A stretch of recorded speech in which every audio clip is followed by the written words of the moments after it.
ბულმა ინკლუზიურმა დასმა ერიკ ემანუელე შმიდტის ნაწარმოების მიხედვით სპექტაკლ ოსკარი და ვარდისფერი ქალბატონის პრემიერა გამართა.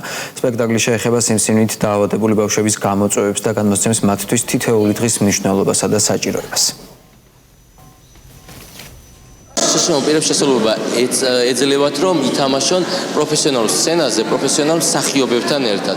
და ეს არის მათთვის ძალიან დიდი გამოწვევა, ძალიან დიდი გამოცდილება და მე ბედნიერი ვარ იმით, რომ უყურებ მათ ბედნიერ სახეს. და ჩემთვის ეს ყველაფერი არის და დარწმუნებული ვარ, რომ ეს პროექტი არ იქნება ხოლო კიდევ ბევრ ესეთ პროექტს განვახორციელებ, როგორც ქართველი მსახიობების მონაწილეობით, ასევე იტალიელი მსახიობების და გავახარებ ჩვენს აი ამ ბენეფიციარებს. სპექტაკლმა და მასტერკლასმა შეგვიძლია თავისუფლად ვთქვათ, რომ არჩლაგით ჩაიარა და მეც ვეთანხმები, რომ ქართველი საზოგადოებისთვის, ხელოვანებისთვის ძალიან მნიშვნელოვანი მოვლენა მოხდა.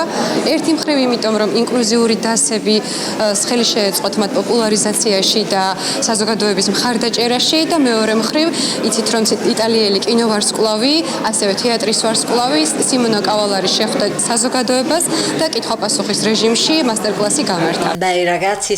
მინდა აღნიშნო, რომ სპექტაკლმა ჩაიარა გადასარევად. ბავშვებმა არაჩვეულებრივად ითამაშეს. მე მათი რეჟისორი გავიცანი, ის არის ძლიერი, ჩამოყალიბებული ადამიანი, რომელმაც შეძლო და ბავშვებს მისცა ის აუცილებელი, რაც უნდა გამოეყენებინათ შემდეგ სპექტაკლის სწორად წარმართვისთვის.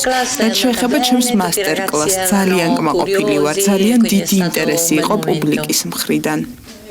ქობულეთში გურამ თამაზაშვილის სახელობის ხალხური და ქართველი